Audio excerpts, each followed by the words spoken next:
So, hey what's up guys, ketemu lagi sama gua, si Furio3012 di channel YouTube gua. Jadi hari Kamis malam kemarin, Bang Dream AV Mujika episode 2 sudah tayang. Setelah sebelumnya, kita difokuskan pada karakter Saki dengan masalah keluarganya dan juga masa lalunya. Di episode kali ini, kita difokuskan pada karakter Mutsumi, yang merasa tertekan karena wajahnya terekspos ke halayak ramai akibat ulah dari nyamuk. Dan juga masalah internal dari AV Mujika yang semakin parah. Dan seperti biasa, gue bakal bahas episode terbaru dari anime ini. Gue rasa sekian basa-basinya, mari kita langsung masuk ke pembahasannya. Selamat datang di segmen Ngebakmi, ngebahas anime keluaran musim ini. Anime Bang Dream AV Mujika, episode 2. Masih melanjutkan soal tindakan member AV Mujika yang membuka topeng mereka, dan juga dampaknya pada diri mereka sendiri. Di mana para fans mereka mulai membicarakan soal identitas mereka. Dan itu jadi topik yang sangat hangat, bahkan sampai mendidih. Tapi bukan cuma itu aja. Kita juga ditunjukin dengan kemarahan Soyo setelah tahu Saki dan Mutsumi itu ngebentuk band setelah mereka mencampakkan dirinya. Dan juga Anon yang ngasih tahu Taki soal Saki, di mana Taki bilang ke Anon buat gak ceritain ini ke Tomori. Lalu Shin beralih menunjukkan para member AV Mujika di backstage selepas konser, di mana Nyamu terlihat sangat senang dengan buah dari hasil perbuatannya. Sementara itu, Saki masih marah atas perbuatan Nyamu. Tapi bukan cuma mereka berdua aja, kita juga ditunjukkan pada member yang lain. Ada Umiri yang bersikap seolah tak peduli dan justru mau langsung pergi ke konser band dia yang lain. Lalu Mutsumi yang ditunjukkan sangat tertekan dengan tereksposnya dia ke halayak ramai. Sementara buat Uika, dia seolah merasa kasihan pada Saki dan Mutsumi. Kemudian setelah opening diputar, kita diperlihatkan dengan Saki yang jadi bahan pembicaraan di sekolahnya, bahkan sampai dapat semacam surat di lokernya. Dan bukan cuma itu aja, kita juga diperlihatkan member-member dari Maigo dengan sikap mereka terhadap berita ini.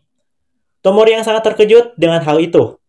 Lalu Taki yang harus jadi babu dadakan buat Umiri, sama Soyo yang langsung protes ke Mutsumi. Setelah itu kita juga ditunjukkan dengan para member dari Maigo yang bisa dibilang berdiskusi soal ini. Terlihat Tomori yang kayak mau nangis, tapi di saat bersamaan dia seolah mengasihani Saki. Gue masih kurang tahu gimana perasaan dari karakter Tomori ini. Soalnya secara psikologi ataupun secara personality gue lumayan bingung dengan karakternya. Dan juga ada Soyo yang kelihatannya dapat jawaban dari Mutsumi, di mana dia itu tuh ngasih tahu ke member yang lain kalau Saki lah yang ngebentuk AV Mujika. Seperti yang gue sebut di Ngebakmi episode sebelumnya, gue ngerasa kalau Maigo bakal terlibat ke dalam masalahnya AV Mujika. Bukan pihak yang terlibat sampai ke inti masalah, tapi terlibat sebagai pihak luar yang bakal jadi pihak yang suportif untuk AV Mujika itu sendiri. Apalagi di sini kita juga diliatin kalau setiap member dari Maigo itu bakal terlibat sama satu member dari AV Mujika. Kayak Tomori yang kayaknya bakal terlibat sama Saki, sebagai sesama karakter yang sangat emosional dalam tanda kutip. Terus ada Soyo yang bakal terlibat sama Mutsumi, dan juga ada Taki yang bakal terlibat sama Umiri.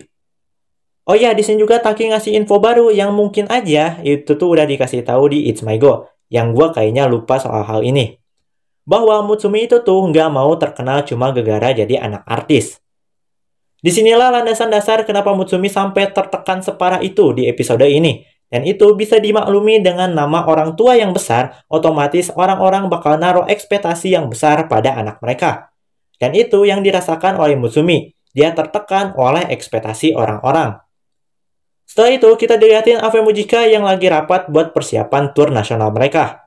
Dan juga pembagian pekerjaan buat masing-masing member. Gak banyak hal yang bisa dibicarakan dari percakapan mereka di sini nih. Terus Mutsumi ditelepon sama ibunya dan ngundang semua member AV Mujika ke rumahnya. Cuma ada satu hal yang menarik perhatian gue di bagian ini, yaitu bagian Mutsumi manggil ibunya dengan panggilan Minami-chan. Gue nggak tahu apakah ini cuma sekedar ibunya yang mau dipanggil begitu supaya dia terkesan masih muda, atau memang Mutsumi juga punya masalah keluarganya tersendiri, mirip kayak Saki. Kemudian kita ditunjukin sama member AV Mujika yang tampil di acara televisi. Yang gue soroti di sini adalah keadaan mental Mutsumi yang semakin lama semakin drop.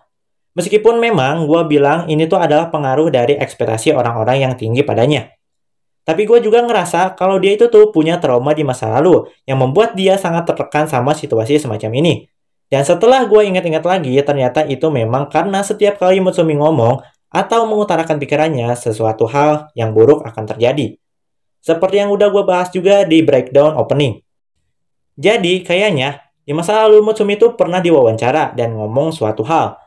Yang karena suatu hal itu diucapkan, situasi jadi buruk dan juga kacau. Di sini juga kelihatan jelas kalau Saki itu berusaha buat ngebantuin Mutsumi. Poin yang bagus untuk teman masa kecil, meskipun gua ragu akan terus dilakukan sepanjang series. Terus waktu Mutsumi ditanya sama wartawan soal Ave Mujika, Mutsumi langsung ngejatuhin bom berupa sebuah kalimat tidak akan bertahan lama. Di sini tentu semua member Ave Mujika pada kaget bahkan Saki sampai melongo. Di sini gue sempat berpikir apakah ini kata-kata yang akan melukai Saki sampai bikin dia drop. Ternyata tidak. Setidaknya di episode 2 ini. Karena sampai akhir episode kita gak ditunjukin Saki yang benar-benar marah atau sampai membenci Mutsumi karena kata-kata itu. Tapi ya, Saki kelihatan jelas panik dengan kabar burung yang bertebaran di internet. Dan juga kelihatan kesel sama Mutsumi.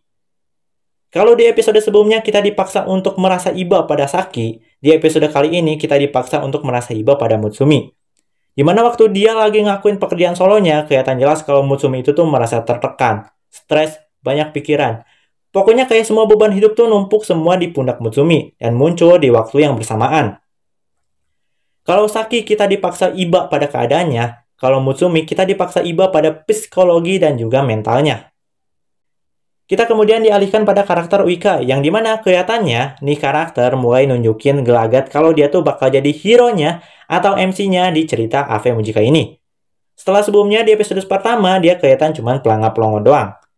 Tapi di episode ini kelihatan kalau dia memahami karakter-karakter lain dan berusaha buat menengahi masalah di Ave Mujika.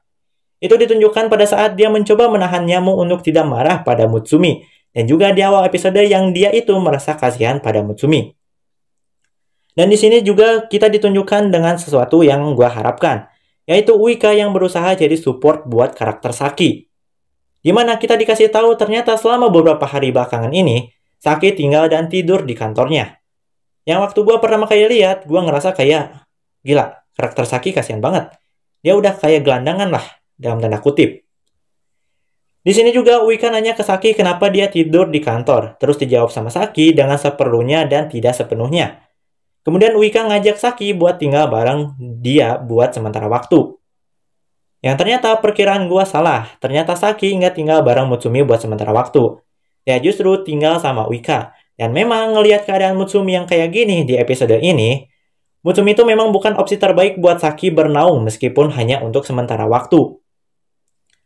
Terus waktu mereka nyampe ke apartemennya Uika, kita ditunjukkan dengan chemistry yang cukup menggemaskan di balik cerita yang menyedihkan. Dimana ngelihat chemistry antara Uika dan Saki ini tuh ngingetin gua sama chemistry antara Yukina dan Lisa.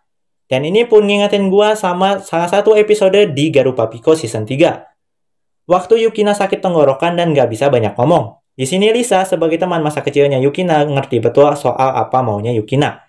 Itu salah satu episode paling menggemaskan dan itu dimunculkan lagi di scene ini.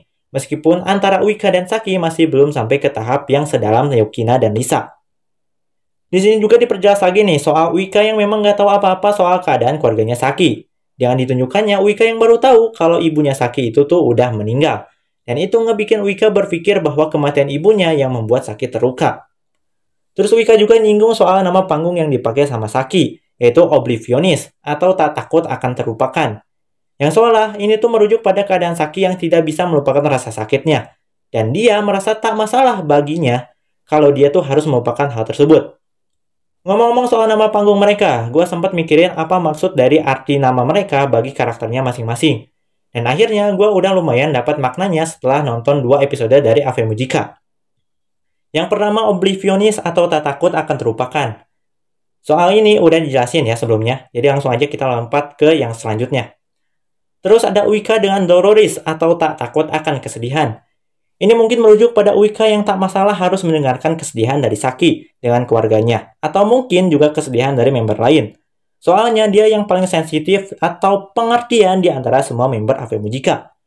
Lalu Nyamu dengan Amoris atau tak takut akan cinta. Merujuk pada Nyamu yang seorang influencer yang otomatis dia tuh pengen banget dicintai oleh orang-orang yang menyaksikan konten-kontennya dia. Kemudian ada Umiri dengan Timoris atau tak takut akan ketakutan. merujuk pada Umiri yang merupakan karakter pasif. Sampai ke tahap dia tuh tidak peduli atau tidak takut dan tidak khawatir kalau terjadi hal yang buruk di sekitarnya, bahkan meskipun itu mempengaruhinya. Dan terakhir, Mutsumi dengan Mortis atau tak takut akan kematian. Gua rasa ini merujuk pada Mutsumi yang tak masalah mematikan emosinya sendiri, yang dimana itu akan membuat Mutsumi secara otomatis menjadi sosok boneka yang tidak akan pernah melakukan kesalahan, dan hanya akan mengatakan apa yang diperintahkan kepadanya. Tapi hubungan antara arti nama mereka dan karakternya sendiri itu bisa aja salah.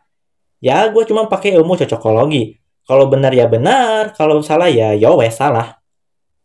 Oke, balik lagi ke pembahasan. Di sini lagi-lagi kita ditunjukkan dengan keadaan Mutsumi yang semakin parah, di mana dia bahkan sampai nggak bisa tidur akibat tertekan dan mungkin rasa bersalah akibat ucapannya sendiri. Bahkan dia tuh sampai jalan sempoyangan waktu mau mulai konser. Terus waktu Ave Mujika mau mulai konsernya mereka, Mutsumi mengalami halusinasi parah yang disebabkan oleh rasa bersalahnya. Itu menyebabkan dia mengalami kepanikan parah sampai membuat dia tidak bisa berpikir jernih. Di sini yang gue tangkap dari halusinasinya Mutsumi adalah yang dia tuh ngelihat wajahnya sendiri. Seolah ini merujuk bahwa bukan orang lain yang menyalahkannya akan ucapannya, tapi dirinya sendirilah yang menyalahkan dia atas ucapannya. Terus ada juga dialog dalam naskah yang disiapkan oleh Saki, yang mana itu tuh benar-benar seolah merujuk pada Mutsumi. Yang pertama ada, sekali kau menghancurkan topeng, maka kau harus melanjutkan hidupmu dengan wajah itu. Seolah merujuk pada Mutsumi yang udah sekali mengatakan hal yang salah, dia harus terus hidup dengan terus dinaungi oleh kesalahannya. Dan dialog kedua adalah tak bisa kabur lagi. Yang ini memang untuk Mutsumi, kalau dia tuh udah nggak bisa kabur dari rasa bersalah itu. Karena kesalahan itu udah tercatat dalam sejarah hidupnya. Lalu setelah itu, dengan kepanikan dan ketakutannya yang semakin parah, Mutsumi jatuh terduduk di kursinya. Dan episode diakhiri dengan sebuah narasi yang berbunyi, apakah boneka yang terputus dari benangnya akan mendapatkan kebebasan? Ataukah? Dan episode selanjutnya akan berjudul Quit Fasham. Mari kita tunggu minggu depan untuk kelanjutan Bang Dream Ave Mujika ini. So itulah dia video gue ngebahas atau mungkin nge-breakdown episode 2 Bang Dream Ave Mujika.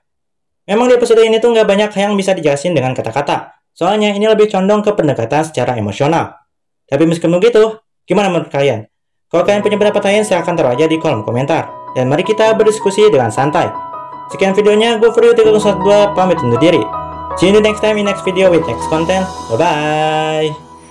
Birds are born with no shackles.